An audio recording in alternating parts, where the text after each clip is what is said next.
तो दोस्तों देखिए, मैं मनोज कुमार अग्रवाल आपका अपने चैनल कंप्यूटर सर्कल पर एक बार फिर से स्वागत करता हूं। तो जैसे पिछली वीडियो में हम लोगों ने कुछ फंक्शंस के बारे में डिस्कस किया था, जो इसकी एक बहुत अच्छी पावर होती है। और इसमें आपको एक फार्मूले जो एक टैब आपको दे रखा है, उस फार्मूला टैब में डिफरेंट कैटेगरी के यहाँ पर फंक्शंस डिफाइन कर रखे हैं। तो उसी कैटेगरी में हम लोगों ने कुछ यहाँ पर इसमें फंक्शंस की हेल्प लेना भी सीखा था, क्योंकि माइक्रोसॉफ्ट की सपोर्ट साइट है, जिस साइट पर आपको किसी भी फंक्शन की हेल्प विद डिस्क्रिप्शन आपको मिलती है, और उसको आप कॉपी करके एग्जाम्पल को अपनी वर्कशीट पर एग्जाम्पल की तरह से ट्राई भी कर सकते हैं। वो सब हम लोगों ने पिछली बार वीडियो में देखा था, और उसी सीरीज में हम लोगों ने कुछ ऑटोसम फंक्शन भी यहाँ पर ट्राई किए थे। इसके बाद जैसे देखिएगा, यहाँ पर कुछ रिसेंटली यूज फंक्शंस की एक लिस्ट होती है। ये आपको दिखाई देती है वो जो आप फंक्शन जैसे जैसे आप यूज़ करते हैं। ये जो लिस्ट है, ये लिस्ट आपकी स्क्रीन पर और मेरी स्क्रीन पर थोड़ा सी डिफरेंट दिखाई देगी, क्योंकि जैसे मैंने जो फंक्शन यूज़ किया है तो वो मेरे को दिखाई दे रहे हैं। आप जो फंक्शन यूज़ करेंगे आपको वो वाली लिस्ट दिखाई देगी, तो ये कभी सेम नहीं होगी मेरी और आपकी। तो इसलिए उससे कन्फ्यूज मत होइएगा, ठीक है। तो यहाँ पर आप जो फंक्शन यूज़ करें उसकी लिस्ट आपको दिखाई देती है, और उन फंक्शन का इसमें यूज़ खासकर ये है कि यदि यही वाले फंक्शन आपको फिर से रिपीट करने हो तो आप यहाँ पर यूज़ कर सकते हैं। हम यहाँ पर अगली बार इसमें जो फंक्शन पर जा रहे हैं वो हम फाइनेंशियल फंक्शन पर जा रहे हैं। इस कैटेगरी के अंदर जो हमारी फाइनेंशियल फंक्शन कैटेगरी वहाँ पर यूज होती है जहाँ हमारा फाइनेंशियल फील्ड होती है। फाइनेंशियल फील्ड में जैसे आपके जो सीए प्रोफेशनल्स होते हैं, जो फाइनेंस की फील्ड में जो लोग प्रोफेशनल्स होते हैं, वो अपनी फील्ड में बहुत सारे ऐसे फंक्शन यूज़ करते हैं जो एक्सक्लूसिवली आपको यहाँ पर फाइनेंशियल फील्ड में दे रखे हैं। इस फाइनेंशियल फील्ड में ही हम लोग कुछ फंक्शंस यहाँ डिस्कस करने वाले हैं। उन्हीं में से एक फंक्शन आपका हम लोग यहाँ सबसे पहले पढ़ रहे हैं, वो आपका एनपीवी फंक्शन है। इस एनपीवी फंक्शन को हम लोग नेट प्रेजेंट वैल्यू बोलते हैं। नेट प्रेजेंट वैल्यू का मतलब क्या है कि जैसे कोई भी आपने एक इन्वेस्टमेंट किया है, चाहे वो बिजनेस में किया, किसी भी जगह पर आपने इन्वेस्टमेंट किया, तो उस इन्वेस्टमेंट का आप जो रिटर्न ले रहे हैं, जो रिटर्न आपके पास आ रहा है पहली ईयर में, दूसरी ईयर में, तीसरी ईयर में, जो रिटर्न्स आए हैं, तो उसमें भी आप डिस्काउंट रेट को कंसीडर करके ये देखना चाहें कि हमारी इसकी नेट प्रेजेंट वैल्यू क्या है उस इन्वेस्टमेंट की, तो ये सीधा सीधा आपको नेट प्रेजेंट वैल्यू कैलकुलेट करके दिखाता है। तो ऐसे आप इसमें से एक फंक्शन एनपी फंक्शन यूज़ कर सकते हैं। उसके लिए मैं यहाँ पर एक एग्जाम्पल यहाँ पर जो यूज़ कर रहा हूँ उसका मैं आपको डेटा यहाँ पर शेयर करके दिखा रहा हूँ। उसमें से जैसे आपने यहाँ पर सबसे पहले जो 10% जो ले रखा है, ये हमारा एनुअल डिस्काउंट रेट है। ये हमारी एनुअल डिस्काउंट रेट है। इसके बाद हमने जो इन्वेस्टमेंट किया है वो देखिएगा, यहाँ पर मैं 10,000 ले रखा है। देखिए मैंने 10,000 को माइनस में लिखा है। तो माइनस में इसलिए लिखा है कि ये हमारा आउटफ्लो है। जैसे कॉमर्स की फील्ड में या अकाउंटिंग की फील्ड में जितने भी आउटफ्लो होते हैं, मीन हम कहीं पर भी देते हैं पेमेंट कहीं पर, क्योंकि हमने इन्वेस्टमेंट किया तो दिया है, तो जितने भी आउटफ्लो होते हैं, आउट कैश फ्लो है, तो ये हमारा नेगेटिव में हम लोग इसको मेंशन करते हैं। तो ये हमेशा इसको नेगेटिव कंसीडर करेगा, इसलिए मैं यहाँ पर माइनस दे रहा हूँ। ये हमारा इनिशियल कॉस्ट है, इनिशियल कॉस्ट ऑफ इन्वेस्टमेंट है। और इसके अलावा यहाँ पर इसमें कुछ रिटर्न्स हमको जो आए हैं वो रिटर्न्स में यहाँ पर लिख रहा हूँ। जैसे 3,000 हमारे पास आया है, ये रिटर्न है हमारा फर्स्ट ईयर में।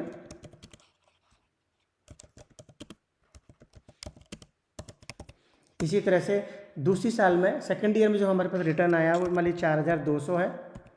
ये हमारा रिटर्न है फ्रॉम सेकेंड ईयर। इसके बाद थर्ड ईयर में जो हमारा रिटर्न है वो मान लीजिए हमारा 6,800 है। ये रिटर्न फ्रॉम थर्ड ईयर। ऐसे करके आपके पास जो रिटर्न्स आए हैं वो 10,000 का आपने इन्वेस्टमेंट किया, और ये 3 रिटर्न्स आपके पास जो आए पहली, दूसरी, तीसरी साल में, वो ये आए हैं। और इसके बाद आप इसमें डिस्काउंट रेट जो कंसीडर करें वो 10% लेके चल रहे हैं। अब यहाँ पर जैसे मान लीजिए आप फार्मूला यहाँ यूज़ करना चाहते हैं, और वो फार्मूला आप लगाना चाहते हैं कि मैं यहाँ पर एनपीवी निकाल लूँ। तो आप देखिए यहाँ पर फॉर्मूला को टाइप करने के लिए आप जब एनपीवी यहाँ टाइप करेंगे तो यहाँ पर इसका एक माइक्रोसॉफ्ट का फीचर एक्सेल का कि आपको यहाँ पर ये फंक्शन की हेल्प आपको सजेस्ट करता है। यहाँ पर भी आपको सजेस्ट करता है, आप यहाँ से तो ला ही सकते हैं, लेकिन इसमें भी आपको सजेस्ट करता है। तो जैसे एनपीवी मैं यहाँ यूज़ करूँगा तो आपको दिखा रहा है एनपीवी, और एनपीवी एक्स एनपीवी भी आप यूज़ कर सकते हैं, ठीक है। मेरे को यहाँ पर एनपीवी यूज़ करना है, तो आप यहाँ पर ब्रैकेट जब यहाँ पर लिखाएंगे तो इसका आपको यहाँ सिंटेक्स सजेस्ट करेगा। सबसे पहले दिखा रहा है रेट, रेट का मतलब यहाँ पर डिस्काउंट रेट बता रहा है। जो एनुअल डिस्काउंट रेट आपने ले रखी है उसका आप सेल यहाँ पर दे सकते हैं। ये आपने यहाँ पर सेल दे दिया। उसके बाद कॉमा लगा के कह रहा है कि वैल्यू 1, वैल्यू 2, वैल्यू 3, ऐसे आप वैल्यूज़ दे सकते हैं। तो सबसे पहले जो वैल्यू आपने ले ली वो वैल्यू आपने ये ले ली, क्योंकि ये आपने माइनस में लिया तो इसको ये क्या करेगा, इन्वेस्टमेंट मानेगा, इसको रिटर्न नहीं मानेगा। ठीक है, इसलिए हमने यहाँ पर आउटफ्लो में माइनस लगाया, फिर कॉमा लगा के आपने क्या दिया यहाँ पर दूसरी वैल्यू, कॉमा लगा के थर्ड वैल्यू, उसके बाद कॉमा लगा के फोर्थ वैल्यू। जितनी वैल्यूज़ हैं वो आप इसे 1 बाई 1 यहाँ पर कॉमा लगा के दे सकते हैं। आप जैसे आप यहाँ पर एंटर प्रेस करेंगे ना तो देखिए ये आपको यहाँ पर रिटर्न करेगा 1188.44। ये आपकी नेट प्रेजेंट वैल्यू हो गई कि आपकी जो नेट प्रेजेंट वैल्यू है वो आपकी ये रहेगी। तो जैसे इसमें आप यहाँ पर जो फॉर्मूला में यूज़ कर रहे हैं तो इससे आपने देखा कि यहाँ पर कंटिन्यूशन में आप सेल का जो यूज़ कर रहे हैं वो आप इसकी जगह पर कॉमा की जगह पर आप रेंज भी यूज़ कर सकते थे। तो जैसे इसी फॉर्मूले को यदि आप यूज़ करना चाहें यूजिंग द रेंज, तो आप यहाँ पर इक्वल टू NPV का फंक्शन यूज़ करेंगे। तो इसमें एक गौर करने की बात जो है ना वो ये है कि सबसे पहले आपको रेट पूछता है, तो रेट को तो आप यहाँ से यही वाला सेल लेंगे, लेकिन यहाँ पर कॉमा आपको लगाने के बाद बाकी की जो वैल्यूज़ हैं वो आपकी सब सीरीज़ में है, तो इसका आप यहाँ पर रेंज सेलेक्ट कर सकते हैं। तो उसके लिए मैंने आप ये इसको ड्रैग करके सेलेक्ट कर लिया A3 से लेके A6 तक। लेकिन देखिए कुछ लोग इसमें कन्फ्यूज हो सकते हैं कि A2 से लेके A6 ले लेंगे तो वो हमारा रॉन्ग हो जाएगा, गलत। उसके पीछे रीज़न क्या है कि A2 हमारा एक अलग आर्गूमेंट है और जी हमारी वैल्यू जो है वो हमारी अलग आर्गूमेंट है। तो हम इन दोनों आर्गूमेंट को मिक्सअप नहीं कर सकते, क्योंकि हमको दो आर्गूमेंट कम से कम इसमें देनी ही पड़ेगी। एक तो हमको यहाँ पर से डिस्काउंट रेट की देनी है, दूसरा हमको यहाँ पर इसमें वैल्यूज़ की देनी है। तो कई बार कुछ कन्फ्यूजन ये होता है कि जैसे हम जब रेंज यूज़ कर रहे हैं तो हम A2 से क्यों नहीं ले रहे, तो इसलिए नहीं लेंगे क्योंकि A2 हमारा एक अलग आर्गूमेंट है और ये हमारी अलग आर्गूमेंट है। तो जो हमारी सेम आर्गूमेंट्स होती हैं उसको हम रेंज में यूज़ कर सकते हैं। जैसे मैंने यहाँ पर A3 से लेके A6 ले लिया, लेकिन A2 को मैंने इसको सेपरेट रखा है क्योंकि वो हमारी रेट है। आप ऐसे करेंगे तो इसका भी आंसर देखिएगा आपको वही आएगा जो आप यहाँ पर अलग अलग कॉमा लगा के जिस तरह से दे रहे थे। तो ऐसे करके आप यहाँ से NPV फंक्शन से नेट प्रेजेंट वैल्यू निकाल सकते हैं। इस नेट प्रेजेंट वैल्यू के अलावा इसमें दूसरा एक फंक्शन जैसे फाइनेंशियल फील्ड में जो यूज़ होता है वो फंक्शन देखिएगा आपका है, वो फंक्शन हम एक नेक्स्ट शीट पर फिर ट्राई कर रहे हैं और वो फंक्शन है हमारा FB फंक्शन। FB का मतलब हम इसको फ्यूचर वैल्यू मान के चलते हैं। ये फ्यूचर वैल्यू का मतलब है कि जैसे आपने कोई एक इन्वेस्टमेंट किया है तो उसका ये फ्यूचर वैल्यू आपको कैलकुलेट करके दिखाएगा। इसका जो डेफिनेशन है वो ये है कि it returns the future value of an investment based on periodic constant payments and a constant interest rate. एक कांस्टेंट इंटरेस्ट रेट को कंसीडर करते हुए, कांस्टेंट पेमेंट्स को लेते हुए ये आपको उसकी फ्यूचर वैल्यू कैलकुलेट करके दिखाता है। तो यदि आपको किसी भी एक इन्वेस्टमेंट की फ्यूचर वैल्यू कैलकुलेट करनी हो तो यहाँ पर एक फंक्शन आप FB यूज़ कर सकते हैं। तो ये जो FB फंक्शन है देखिएगा, इस FB फंक्शन के लिए भी आपको यहाँ पर एक डेटा मैं आपके साथ में शेयर कर रहा हूँ।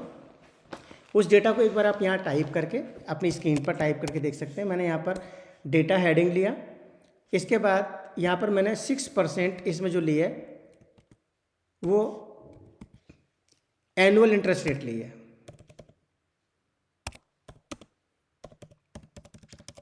एनुअल इंटरेस्ट रेट ये हमारी 6% है। इसके बाद इसमें हमारे पास जो नंबर ऑफ पेमेंट्स हैं वो हमारे पास नंबर ऑफ पेमेंट्स 10 है। मैंने यहाँ पर 10 यहाँ पर ले ली वैल्यू और ये हमारे हैं नंबर ऑफ पेमेंट्स।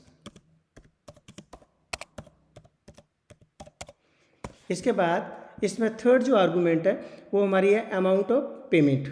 जो हमारा इनिशियल या आपका जो अमाउंट ऑफ पेमेंट है वो आपके जैसे कि आउटफ्लो है, इसलिए मैं नेगेटिव में इसको यूज़ कर रहा हूँ। तो ये हमारा है अमाउंट ऑफ द पेमेंट, ये अमाउंट ऑफ द पेमेंट है। इसके बाद इसमें एक और आपकी प्रेजेंट वैल्यू है, वो भी हमारी आउटफ्लो है, तो वो भी हम यहाँ पर माइनस में यूज़ कर रहे हैं, -500, और ये हमारी प्रेजेंट वैल्यू है।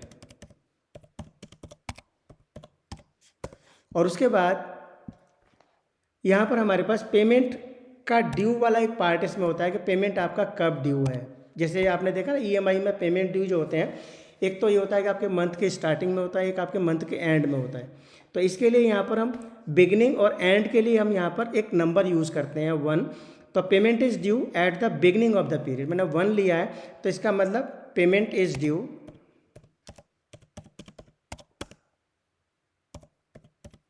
एट द बिगिनिंग ऑफ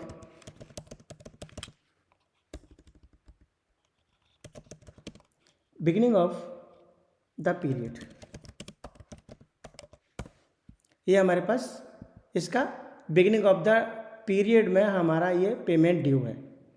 अब इसके लिए हम जैसे यहाँ पर फॉर्मूला यूज़ करें तो फॉर्मूला के लिए यहाँ पर हम सबसे पहले जो फंक्शन यूज़ कर रहे हैं वो हम लगा रहे हैं एफ बी। तो देखिए एफ बी से अब मैं टाइप करूँगा तो यहाँ पर आपको ये दिखा रहा है कि आप एफ बी फंक्शन यूज़ करें, साथ में आप एफ बी शेड्यूल भी यूज़ कर सकते हैं, लेकिन हमें इसे एफ बी यूज़ करना है तो मैं यहाँ पर इसका ब्रैकेट यूज़ करूँगा। और जैसे ब्रैकेट यूज़ करूँगा तो यहाँ पर आपको इसकी आर्गूमेंट शो करेगा। इस आर्गूमेंट्स में आपको सबसे पहले दिखा रहा है रेट, तो सबसे पहले आप यहाँ पर से रेट यूज़ करेंगे। तो देखिए यहाँ पर जो रेट है वो आपको एनुअल इंटरेस्ट रेट दे रखी है, लेकिन इसमें जो सिंटेक्स में आपकी रेट होती है वो आपकी है मंथली रेट, क्योंकि यहाँ पर अभी आप एनुअल इंटरेस्ट रेट यूज़ जो कर रहे हैं वो इसको ये कंसीडर नहीं करेगा, क्योंकि यहाँ पर मंथली इसमें रेट कंसीडर करता है। तो जब मंथली यदि आपको इस रेट को कन्वर्ट करना हो तो आप एनुअल इंटरेस्ट रेट को डिवाइड बाई 12 कर सकते हैं। तो यहाँ पर मैं फॉर्मूले में डिवाइड बाई 12 यूज़ कर रहा हूँ, तो मैंने इस एनुअल इंटरेस्ट रेट को डिवाइड बाई 12 कर दिया। इसके बाद इसमें देखिए सेकंड आर्गूमेंट जो हाईलाइट होकर दिखा रही हो एन पर से मतलब नंबर ऑफ पेमेंट्स, वो नंबर ऑफ पेमेंट्स हमने यहाँ पे जो ले रखे हैं वो 10 ले रखे हैं, तो मैं इस सेल का रेफरेंस यहाँ पर टाइप कर दूंगा। इसके बाद इसमें जो थर्ड आर्गूमेंट है देखिएगा वो आपकी पेमेंट आपके जो है वो हमारे पास पेमेंट जितने भी हैं वो सारे पेमेंट्स आप यहाँ पर इसमें यूज़ कर सकते हैं। जैसे मैंने यहाँ पर एक पेमेंट तो ये दे दिया A4, इसी तरह से मैंने यहाँ पर दूसरा पेमेंट आपने प्रेजेंट वैल्यू ये दे दी। ये प्रेजेंट वैल्यू भी आपको यहाँ पर पूछ रहा है, प्रेजेंट वैल्यू का मतलब पीबी वैल्यू, ये ऑप्शनल पार्ट है, आपको नहीं दे रखी है तो आप इसको इग्नोर भी कर सकते हैं, लेकिन हमने इसको कंसीडर किया है तो प्रेजेंट वैल्यू मैं यहाँ पर यूज़ कर रहा हूँ। और उसके बाद इसमें टाइप वैल्यू आपको पूछ रहा है कि आपका जो पेमेंट ड्यू है वो बिगनिंग ऑफ द पीरियड है या एंड ऑफ द पीरियड है। और जैसे हमने इसके लिए एक सेल ले रखा है तो मैं यहाँ पर से इसको सेल का एड्रेस दे रहा हूँ, तो इसमें ये कंसीडर करेगा इसको बिगनिंग ऑफ द पीरियड। आप इसको सेलेक्ट करके जैसे आप एंटर प्रेस करेंगे तो यहाँ देखिएगा इसका आपको ये फ्यूचर वैल्यू इस पर्टिकुलर 6% एनुअल इंटरेस्ट के साथ में जब नंबर ऑफ पेमेंट्स आपके 10 होंगे, जिसमें आप अमाउंट ऑफ पेमेंट -200 यानी 200 लेके चलेंगे, जिसकी प्रेजेंट वैल्यू 500 है और उसका बिगिनिंग ऑफ द पीरियड में आपका पेमेंट ड्यू है, तो आपकी इसकी जो फ्यूचर वैल्यू होगी वो 2581.40 होगी। तो ऐसे आप इस फंक्शन से इसमें फ्यूचर वैल्यूज़ कैलकुलेट करके ला सकते हैं। ये हमारा फंक्शन जो है वो फाइनेंशियल फील्ड में यूज़ होता है, ऐसे आप फाइनेंशियल फील्ड में यूज़ कर सकते हैं। इसी सीरीज में देखिएगा एक यहाँ पर फंक्शन हम एक और यूज़ कर रहे हैं और वो फंक्शन है हमारा पीएमटी फंक्शन। तो इस पीएमटी फंक्शन का जो यूज़ होता है आप लोगों ने देखा होगा लोन्स की कैलकुलेशन में यूज़ हम लोग करते हैं। तो लोन्स की यदि कैलकुलेशन करना चाहें तो लोन्स में ईएमआई का एक सबसे बड़ा इंपॉर्टेंट पार्ट होता है कि आपने जो लोन लिया है या आपने किसी को लोन दिया है तो उसकी जो मंथली इंस्टॉलमेंट आएगी उसको हम लोग ईएमआई बोलते हैं। तो उस ईएमआई को यदि आप कैलकुलेट करना चाहें तो किसी भी ईएमआई को कैलकुलेट करने के लिए किसी लोन का अमाउंट आपको चाहिए, उसकी रेट ऑफ इंटरेस्ट चाहिए और उसके अंदर नंबर ऑफ़ पेमेंट चाहिए कि कितने नंबर ऑफ़ पेमेंट्स आपने इसमें डिवाइड कर रखे हैं। तो उसके लिए यहाँ पर एक पीएमटी फंक्शन जो है वो बहुत यूज़ होता है और इसका यूज़ बैंक्स भी जनरली बहुत ज़्यादा करते हैं।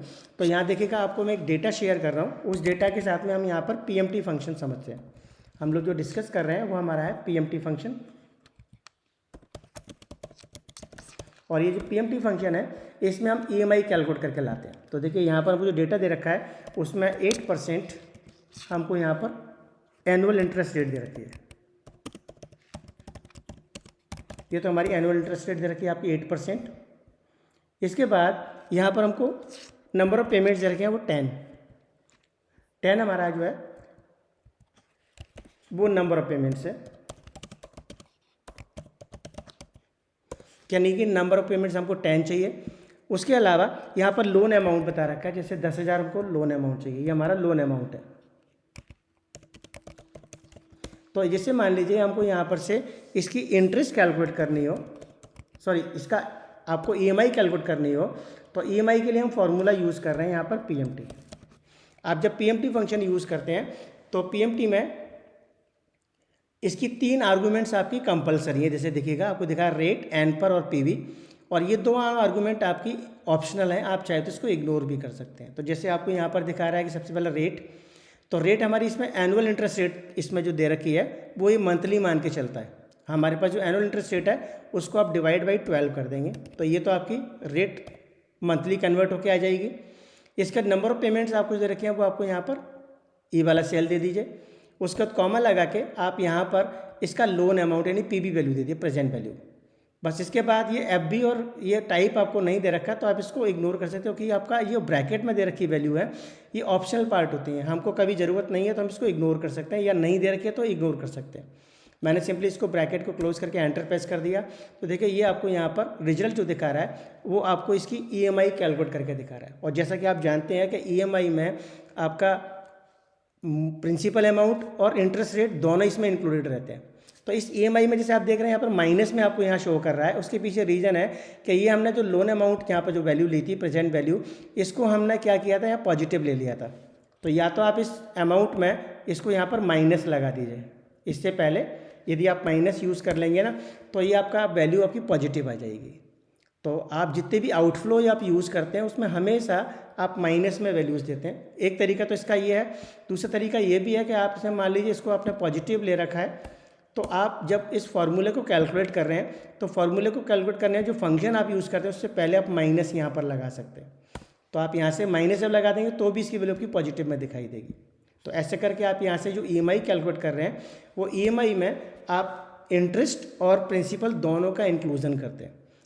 हम भी इसमें अभी हमारे पास और भी सारे फंक्शंस हैं, जैसे हम लोग इसमें PMT के अंदर जो फंक्शन कैलकुलेट कर रहे हैं उसमें EMI निकाल रहे हैं, इसमें इंटरेस्ट और प्रिंसिपल दोनों इसमें इंक्लूडेड है।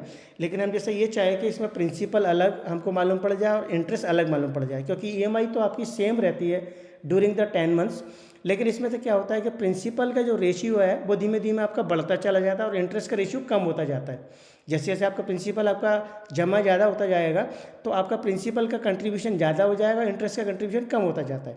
तो ऐसे में हम इसका इंटरेस्ट और प्रिंसिपल दोनों को कैलकुलेट करके निकालना चाहें तो उसके लिए भी इसमें 2 फंक्शन अलग से हैं। हम लोग वो फंक्शन अगली वाली वीडियो में इसको कंफर्म करेंगे। तो देखिए ये चैनल यदि आपको अच्छा लगता हो तो इसको एक बार लाइक कीजिएगा, सब्सक्राइब कीजिएगा और अपने दोस्तों के साथ इसको शेयर भी कीजिएगा। Thank you.